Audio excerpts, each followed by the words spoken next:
গল্পটা রয়েছে লেখক সুনীল গঙ্গোপাধ্যায়, আমি সেটা পড়াবো। এখন যেহেতু তোমরা স্কুলে যেতে পারছো না বর্তমান পরিস্থিতির জন্য, তো বাড়িতে পড়তে তোমাদের তো নিশ্চয়ই একটু হলেও অসুবিধা হচ্ছে। তো সেক্ষেত্রে আমার এই পড়ানোটা আশা করি তোমাদের একটু হলেও সাহায্য করবে। তো চলে আসি আমরা আমাদের গল্পে। তোমরা তোমাদের পাতাবাহার বইতে 152 পেজে দেখো এই মায়াদ্বীপ যে গল্পটা রয়েছে তোমরা সেটা বের করো। এই গল্পের লেখক হলেন সুনীল গঙ্গোপাধ্যায়। আগে আমরা লেখক সম্পর্কে একটু জেনে নিই। যে কোনো গল্প পড়তে গেলে সেই গল্প যিনি লিখেছেন সেই লেখক সম্পর্কে আমাদের আগে একটু জেনে নেওয়া প্রয়োজন। দেখো, এর জন্য তোমরা 158 পৃষ্ঠায় এই যে হলুদ রঙের যে বক্সটা আছে এই বক্সটা প্রত্যেকে খোলো।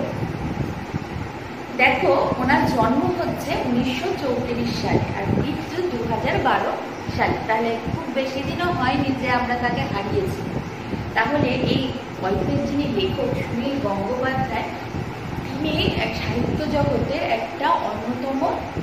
একজন অন্যতম জ্যোতিষ্ক ছিলেন বলা যেতে পারে। দেখো, এখানে লেখা আছে তার সম্পর্কে। তিনি বাংলাদেশের ফরিদপুরে জন্মগ্রহণ করেন এবং কিশোর বয়সে তিনি কলকাতায় আসেন। তার ছদ্মনাম ছিল নীল লোহিত। নীল লোহিত, এটা কিন্তু তোমাদের পরীক্ষায় প্রশ্নে আসতেই পারে যে সুনীল গঙ্গোপাধ্যায়ের ছদ্মনাম কি, বা নীল লোহিত নামে আমরা কোন লেখককে চিনি। তিনি অজস্র কবিতা, গল্প, উপন্যাস লিখেছেন, অজস্র। তার মধ্যে অন্যতম হলো কাকাবাবু সমগ্র, যেটা নিশ্চয়ই তোমরা কেউ কেউ পড়েছো, আবার কেউ কেউ তোমরা টিভিতেও নিশ্চয়ই সিনেমাটা দেখেছো। তো কাকাবাবু মানে ডিটেকটিভ ছিলেন বলা যেতে পারে, রাজা রায় চৌধুরী যার আসল নাম। তো সেই কাকাবাবু আর সন্তুর গল্প আমরা প্রত্যেকেই পড়েছি বা টিভিতে দেখেছি। তার লেখক কিন্তু হলেন আমাদের এই সুনীল গঙ্গোপাধ্যায়। এছাড়াও কিশোর অঙ্গনিবাস, গড় বন্দিপুর কাহিনী, সপ্তম অভিযান, বিজনে নিজের সঙ্গে, আমাদের ছোট নদী প্রভৃতির নানান রচনা কিন্তু তার রয়েছে। পাঠ্য রচনাটি তার বড়রা যখন ছোট ছিল গ্রন্থ থেকে নেওয়া হয়েছে। তাহলে এই প্রশ্নটা আমাদেরকে দিতে পারে যে এই যে পাঠ্যাংশটি আমরা পড়ছি মায়াদ্বীপ, সেটি কোথা থেকে নেওয়া হয়েছে? সেটি নেওয়া হয়েছে আমাদের বড়রা যখন ছোট ছিল সেই গ্রন্থ থেকে নেওয়া হয়েছে। এরপর চলে আসি গল্পের নামে। গল্পের নাম হলো মায়াদ্বীপ। গল্পের নাম কি? গল্পের নাম হলো মায়াদ্বীপ। দেখো, আগের দিন আমরা পড়েছিলাম আমার মার বাপের বাড়ি, আজকে আমরা পড়ছি মায়াদ্বীপ। তো যে কোনো গল্পের নামকরণ করার ক্ষেত্রে আমাদের কতগুলো জিনিস মাথায় রাখতে হয়। 1 নাম্বার হতে পারে গল্পের যে মুখ্য চরিত্র, যাকে নিয়ে গল্পটা, তার নামে হতে পারে গল্পটা, কিংবা অর্থাৎ চরিত্র নির্ভর। এছাড়াও হতে পারে বিষয়বস্তু নির্ভর। যেমন আগের গল্পে লেখিকা তার মায়ের বাপের বাড়ি যাচ্ছিলেন, তাই গল্পটার নামই হয়ে গেছে আমার মার বাপের বাড়ি। তাহলে সেটা হচ্ছে বিষয়বস্তু নির্ভর। এছাড়াও আছে ব্যঞ্জনাধর্মী। তো এই 3 রকম বিষয়ের উপর নির্ভর করে গল্পের নামকরণ হয়। তো এই মায়াদ্বীপ গল্পটা আমাদের কিন্তু মূলত বিষয়বস্তু নির্ভর। এবার চলে আসি গল্পে। তোমরা রিডিং পড়বে বাড়িতে, প্রত্যেকে সবাই বারবার করে বানান পড়বে এবং যখন বানানটা পড়বে তখন জোরে পড়বে, যাতে তোমরা নিজেরা শুনতে পাও এবং পাশের বড়রাও শুনতে পায়। তাহলে কিন্তু কোনো ভুল বললে তারা শুধরে দিতে পারবে এবং বানানটা যখন তোমরা ভুল লিখতে যাবে বা ভুল বলবে, তোমাদেরই কানে মনে হবে যে আমি তো ভুল বলছি। তাহলে যে কোনো জিনিস বারবার করে আমাদের কি উচিত? রিডিং করা। এবার তোমরা বইতে আঙুল দাও, আমার সাথে কিন্তু তোমরাও পড়বে। দেখো, ছেলেবেলায় আমরা মামার বাড়ি যেতাম নৌকোয় চেপে। ছেলেবেলায় অর্থাৎ যখন আমরা ছোট ছিলাম, হ্যাঁ, শৈশবে, তখন আমরা মামার বাড়ি যেতাম নৌকোয় চেপে। কি যে ভালো লাগতো! গাড়ি কিংবা ট্রেন কিংবা এরোপ্লেনের চেয়েও নৌকোয় যাওয়া অনেক আরামে। এরোপ্লেনকে আমরা এরোপ্লেন বলেই জানি, কিন্তু এর একটা বাংলা আছে, সেটা হলো উড়োজাহাজ। লিখে নাও তোমরা সবাই।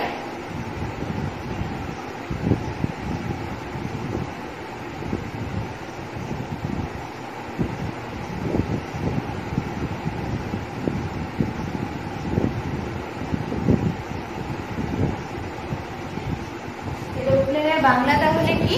এরোপ্লেনের বাংলা হলো উড়োজাহাজ।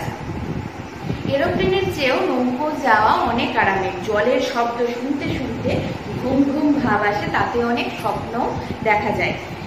আমাদের মামার বাড়িতে অবশ্য নৌকোয় ছাড়া অন্য কিছুতে যাওয়ার উপায়ও ছিল না। রাস্তা টাস্তা জলেই ডুবে থাকতো প্রায় সারা বছর। তাই প্রত্যেক বাড়িতে থাকতো নিজস্ব নৌকো। অর্থাৎ বোঝাই যাচ্ছে এক্ষেত্রেও দেখো, যখন কোথাও যাওয়া হচ্ছে সেক্ষেত্রে প্রত্যেক বাড়িতে একটা নৌকো থাকতো। কেন? যেহেতু লেখক লিখেছেন যে রাস্তা টাস্তা প্রায় সময় জলেই ডুবে থাকতো, তাহলে যদি জলেই ডুবে থাকে তাহলে এক জায়গা থেকে অন্য জায়গায় কি করে যাবে? ওর জন্য কি হতো, প্রত্যেক বাড়িতেই একটা নিজস্ব করে নৌকা ছিল। নিজস্ব মানে নিজে। আমাদের বাড়ি থেকে নদীর ঘাট 5 মিনিটের হাঁটা পথ। সেই নদীটা ছোট, কিন্তু ঘাটের পাশে বাজার বলে সেখানে সব সময় অনেক নৌকোর ভিড়। তাহলে কেন নৌকোর ভিড়? ঘাটের পাশে বাজার বলে। আমাদের নিজেদের নৌকাটা ছোট, সেই নৌকায় চেপে আমরা স্কুলে যেতাম। সেই নৌকায় বড় নদীতে যাওয়া যায় না, তাই আমাদের জন্য মামা বাড়ি থেকে আসতো একটা বড় নৌকো, তাতে হলুদ রঙের পাল। তাহলে কেমন নৌকো আসতো মামার বাড়ি থেকে? বড় নৌকো, আর তাতে পালটা কি রঙের? তাতে পালটা হচ্ছে হলুদ রঙের।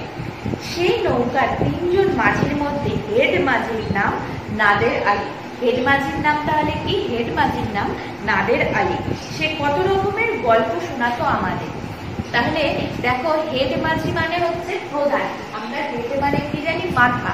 কিন্তু এক্ষেত্রে হেড মাঝি অর্থাৎ মানে হচ্ছে প্রধান মাঝি। আর মাঝি কাকে বলে সেটা তো আমরা আগের গল্পে পেয়ে গেছি, যিনি নৌকো চালান। তাহলে হেড মাঝি মানে হলো প্রধান মাঝি। ছোট নদীটা খানিক দূরে গিয়ে একটা বড় নদীতে মিশেছে। সেই নদীটার নামও খুব মিষ্টি, বাতাসি। তাহলে আমরা এই প্রথম একটা নদীর নাম পেলাম। সেই নদীটার নাম কি? বাতাসি। খুব একটা বড় নয়, দুদিকের পাড় দেখা যায়। কত রকমের মানুষ, কত পুরনো গাছ আর মন্দির, মসজিদ, জমিদারের বাড়ি। এক জায়গায় শ্মশান, সেখানেও ঘাট বাঁধানো। শ্মশান শ্মশান হচ্ছে হিন্দু মতে শবদাহ যেখানে পুরানো হয় সেই জায়গা বা শবদাহ করার জায়গা। তাহলে এই শ্মশান পানিটাও লিখে নাও।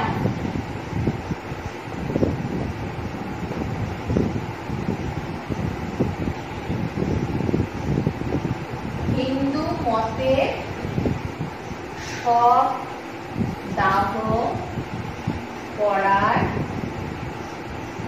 স্থান বা জায়গা।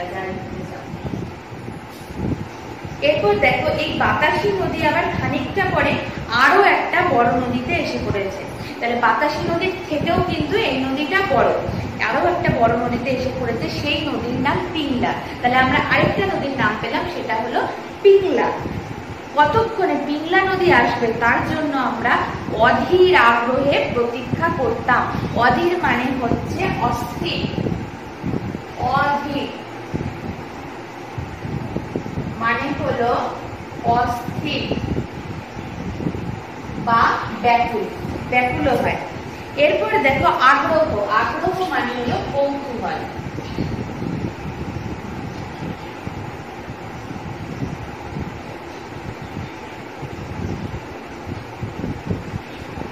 প্রতীক্ষা। প্রতীক্ষা মানে হলো অপেক্ষা।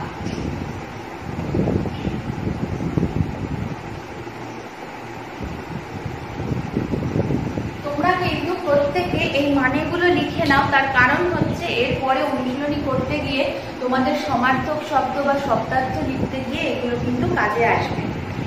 এই পিংলা নদীতে দেখা যেত শুশুক। শুশুক তো আমরা আগেও পেয়েছি। আগের গল্পটাতে আমার মার বাপের বাড়িতে একরকম জলজ প্রাণী, ইংরেজিতে যাদের নাম বলে ডলফিন। তোমরা টিভি যদি দেখে থাকো তাহলে টিভিতে ডিসকভারিতে তোমরা দেখবে অনেক ডলফিনের ছবি দেখতে পাও। তো এই শুশুক হলো সেই ডলফিন।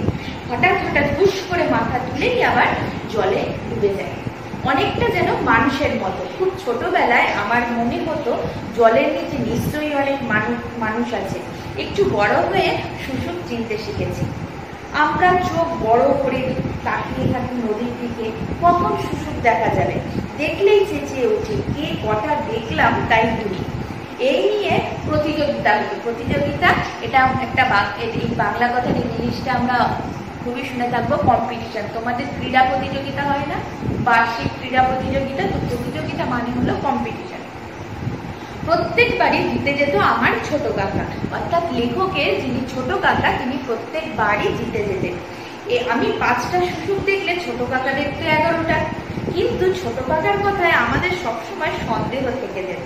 আমি ডান দিকে তাকিয়ে আছি, ছোট কাকা বাঁ দিকে আঙুল তুলে বলতো ওই যে একটা, আমি সেদিকে ফিরে আর দেখতে পাই না। তার মানে ছোট কাকা বয়সে ছোট, তার যে ভাই অর্থাৎ লেখক তার সাথে একটু মজাই করতেন, মিথ্যে মিথ্যে তাকে বলতেন, হয়তো ডান দিকে তাকিয়ে আছে লেখক, তিনি বাঁ দিকে তাকিয়ে বলতেন ওই দেখো আমি একটা দেখলাম। যেই আমি ঘাড় ঘুরিয়ে দেখলাম ও মা ওখানে তো আর নেই, কিন্তু ছোট কাকা তো দেখেছে, তাহলে ছোট কাকা বেশি দেখতো আর আমি দেখতাম কম। এখানে একটা শব্দ, এটা হচ্ছে সন্দেহ, এইটাও লিখে নাও। সন্দেহ মানে হলো সংশয়।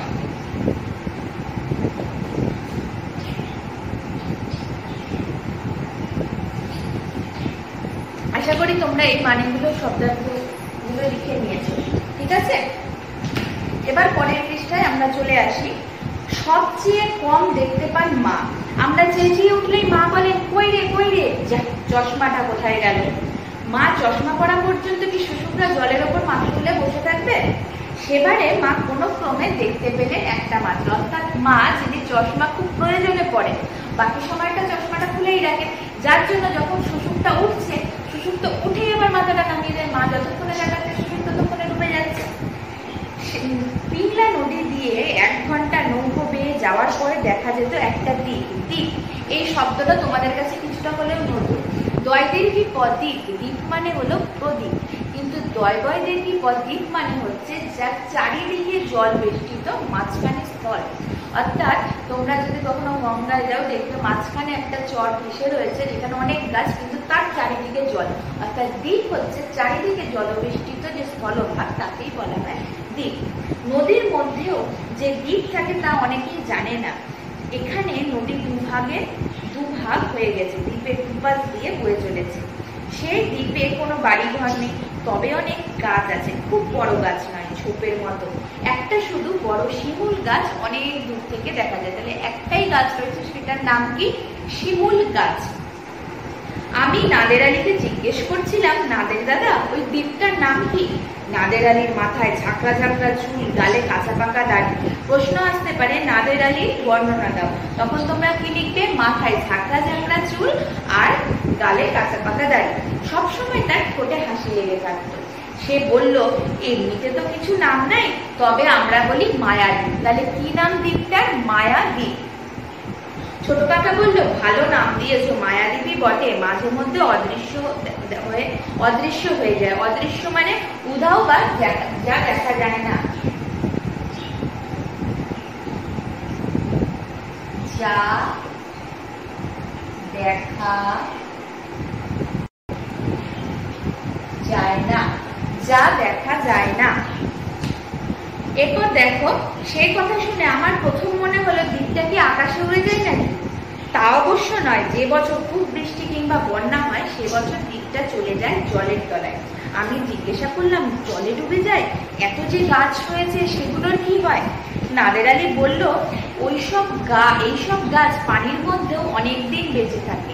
দ্বীপটা যখন আবার জেগে ওঠে তখন দেখা যায় অনেক গাছই ঠিকঠাক আছে। দেখো, পানি মানে হলো জল। আমরা যেমন জল বলি, আবার যারা অন্য কোনো ধর্মের তারা বলেন পানি, আবার কেউ সেটাকে বলে ওয়াটার, কিন্তু কথাটার মানে কিন্তু জল। ছোট কাকা বলল, শুধু মাথা উঁচু করে একটা পড়ে থাকে শিমুল গাছটা, তখন তো দুদিকের নদী এক হয়ে যায়, শুধু যেন মাঝ নদীতে দাঁড়িয়ে থাকে একটা লম্বা গাছ। আমার খুব ইচ্ছে করতো একবার সেই দ্বীপটায় নামতে, পুরো দ্বীপটাই যেন একটা বাগান। ছোট কাকা বলল, না ওখানে নামা যাবে না, প্রচুর সাপ, একেবারে কিলবিল করছে। কথাটা আমার বিশ্বাস হলো না। নাদের আলীকে জিজ্ঞেস করলাম, সত্যিই ওখানে সাপ আছে? নাদের আলী বলল, সে দুটো একটা থাকতে পারে, কিন্তু ও দ্বীপে পা দিতে নেই, মায়াদ্বীপে ওনারা থাকে। আমি অবাক হয়ে জিজ্ঞেস করলাম, ওনারা মানে কারা? অর্থাৎ ওনারা, তেনারা, এই কথাগুলো আগেকার দিনের মানুষরা বলতেন, অর্থাৎ তারা ভূতের নাম মুখে আনতেন না, ভাবতেন যে ভূত হতে চলে আসবে। তাহলে ওনারা মানে হচ্ছে তিনি অশরীরী কোনো আত্মা বা ভূতের কথা বলেছেন। সে কথা উত্তর না দিয়ে নাদের আলী দুদিকে মাথা দোলালো, তারপর হঠাৎ দাঁড় বাইবার কাজে ব্যস্ত হয়ে গেল। সেবারে বর্ষাকালে পিংলা নদীতে আমরা দেখেছিলাম মোট 7টা শুশুক আর একটা কুমির। তাহলে আমরা কতগুলো শুশুক দেখেছিলাম বা ডলফিন দেখেছিলাম? 7টা শুশুক দেখেছিলাম আর একটা কুমির দেখেছিলাম। তাহলে তোমরা এই শব্দার্থগুলো বা শব্দের মানেগুলো সবাই খাতায় লিখে নেবে, লিখে খুব ভালো করে পড়বে, বইতে আঙুল দাও। আরো খানিক পরে এলো মায়াদ্বীপ। এই দ্বীপের কাছে এলেই বোঝা যায় আর 1.5 ঘন্টার মধ্যেই পৌঁছে যাব মামার বাড়ি। সেবারে অনেক ফুল ফুটেছে, এমনকি শিমুল গাছটাও ফুলে ভর্তি। ছোট কাকা আরো শুশু করছে। আমি তাকিয়ে আছি দ্বীপটার দিকে। হঠাৎ চমকে উঠে বললাম, ওই তো মায়াদ্বীপে মানুষ নেমেছে। চমকে মানে হকচকিয়ে গেলাম। হ্যাঁ, চমকে উঠে বললাম, ওই তো মায়াদ্বীপে মানুষ নেমেছে। ছোট কাকা বলল, কোথায় রে? আমি আঙুল তুলে দেখালাম, কয়েকটা ঝোপের পেছনে দাঁড়িয়ে আছে একটি মেয়ে, বড়জোর 13-14 বছর বয়স, ফর্সা রং, কোকড়া চুল। সে ফুল গাছের হাত বুলোচ্ছে কিন্তু ফুল ছিঁড়ছে না। তাহলে মেয়েটাকে প্রথম কে দেখেছিল? লেখক নিজে, অর্থাৎ সুনীল গঙ্গোপাধ্যায় নিজেই দেখেছিলেন। ছোট কাকা বললো, তাই তো, একা একটা মেয়ে ওখানে গেল কি করে? সঙ্গে তো কেউ নেই। নাদের আলী কেমন যেন ভয় পাওয়া গলায় বলে উঠলো, ওদিকে তাকিও না, তাকিও না, চক্ষু বুঝে ফেলো। চক্ষু মানে কি? চোখ। লিখে ফেলো, চক্ষু মানে হলো চোখ।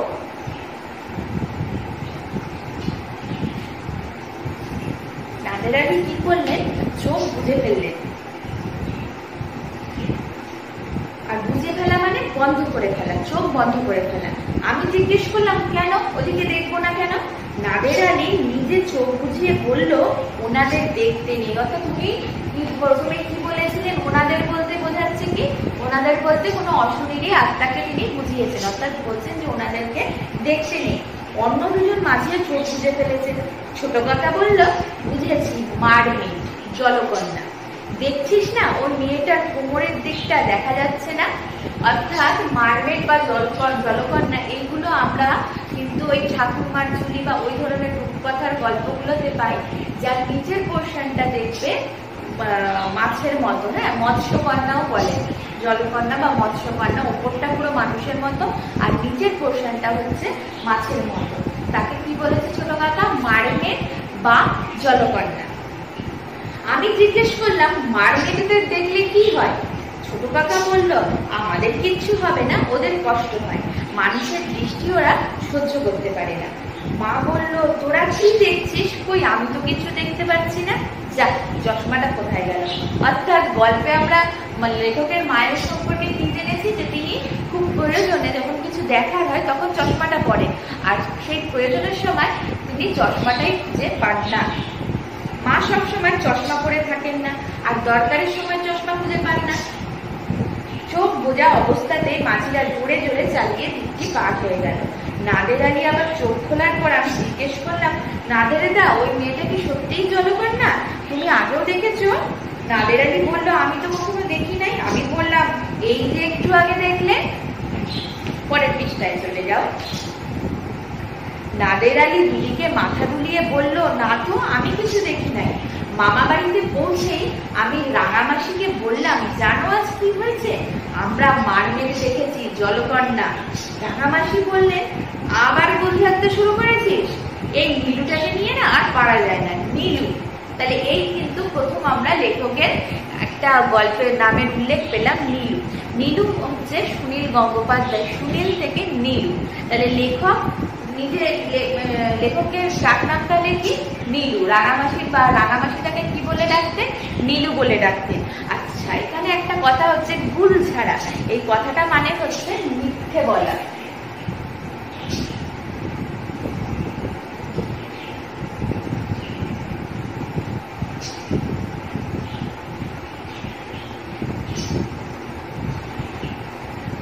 গুল ছাড়া মানে হলো মিথ্যে বলা। আমরা এখন উত্তেজনায় ফেটে পড়ার মতো, আমার তখন উত্তেজনায় ফেটে পড়ার মতো অবস্থা। আমি চেঁচিয়ে বললাম, না ভুল নয়, সত্যি সত্যি মায়াদ্বীপে দেখেছি, ঠিক মানুষের মতো। উত্তেজনা মানে হলো উৎফুল্লতা, এই শব্দার্থটা বা সমার্থক শব্দটাও কাজে আসতে পারে, লিখে নাও। উত্তেজনা মানে উৎফুল্লতা।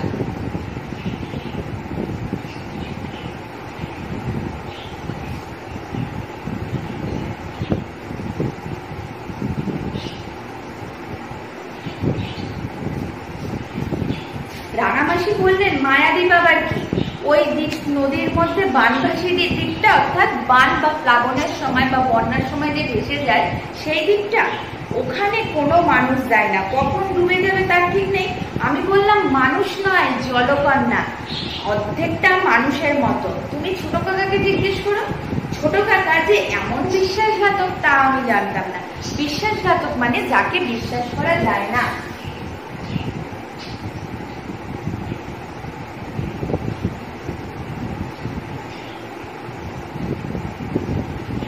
বিশ্বাসঘাতক মানে হলো যাকে বিশ্বাস করা যায় না। ছোট কাকা অম্লান বরণে বললে, দূর, মারমেট বলে কিছু আছে নাকি, আমি কিছুই দেখিনি। নীলু বোধহয় একটা কলা গাছ দেখে ভেবেছে। আমি প্রবল প্রতিবাদ করলাম, করে বলতে গেলাম যে সে দ্বীপে মোটেও কোনো কলা গাছ ছিল না। মেয়েটির মুখ আমি স্পষ্ট দেখেছি, কিন্তু অন্য সময় হাসতে হাসতে আমায় কিছু বলতেই দিল না। স্পষ্ট মানে হলো পরিষ্কার, লিখে নাও, স্পষ্ট।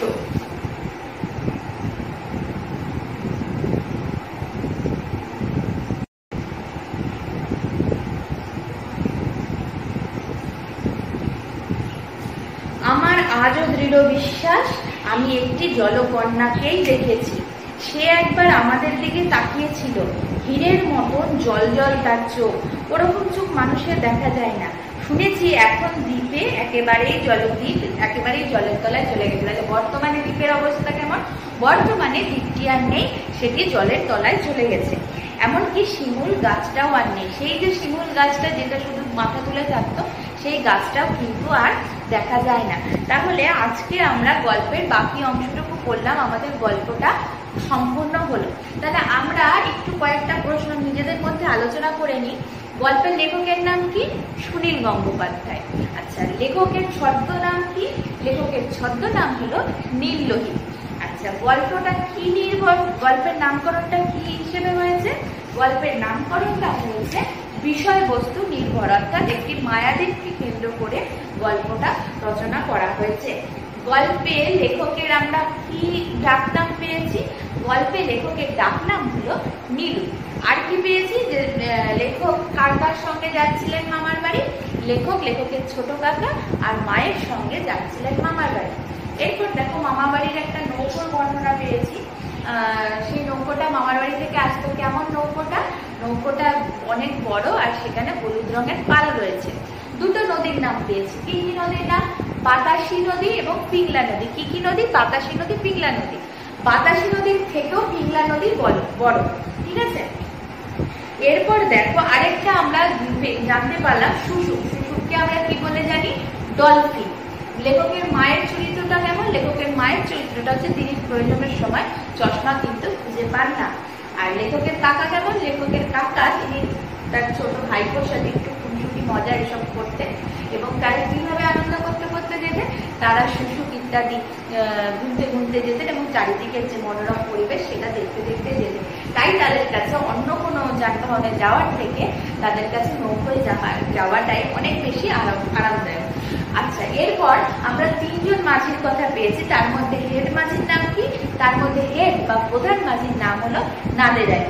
আমরা নাদের আলীর বর্ণনা পেয়েছি। নাদের আলী দেখতে কেমন ছিলেন? নাদের আলী ছিলেন মাথায় ঝাঁকড়া ঝাঁকড়া চুল, কাঁচা পাকা দাড়ি, এবং সব সময় তার মুখে হাসি লেগে থাকতো, ঠিক আছে। আর মায়াদ্বীপটা কেমন? মায়াদ্বীপটা হচ্ছে একটা দ্বীপ কাকে বলে? আগে বলো, দ্বীপ কাকে বলে? দ্বীপ হচ্ছে চারিদিকে স্থলবেষ্টিত, মাঝখানে জলবেষ্টিত, মাঝখানে যে স্থলভাগ তাকে বলা হয় দ্বীপ। তো মায়াদ্বীপটা কেমন ছিল? মায়াদ্বীপটা ছিল বানভাসী, অর্থাৎ প্রত্যেকবার বন্যার সময় বা যখনই নদীতে বেশি জল থাকতো তখন কি হতো? মায়াদ্বীপ জলে ডুবে যেত, আর সেখানে কোনো মানুষজন থাকতো না, অনেক গাছপালা ওইখানে ছিল, ঠিক আছে, এই গেল আমাদের পুরো গল্পটা। তাহলে তোমরা এটা খুব ভালো করে রিডিং করবে বাড়িতে, আশা করি বানান করে ভালো করে রিডিং করবে এবং গল্পের লেখকের নাম করবে এবং লেখক পরিচিতি যেটা সেটাও করবে। আরেকটা জিনিস আমি বলতে ভুলে গেলাম, সেটা হচ্ছে তোমাদের বইতে দেখো শব্দার্থ দেওয়া আছে, এই যে এখানে দেখো শব্দার্থ দেওয়া আছে, এই শব্দার্থের জায়গাটাও কিন্তু অতি অবশ্যই করে দেবে। ঠিক আছে, আবার পরের দিন তোমাদেরকে আমি অনুশীলনীটা আলোচনা করব। Thank you.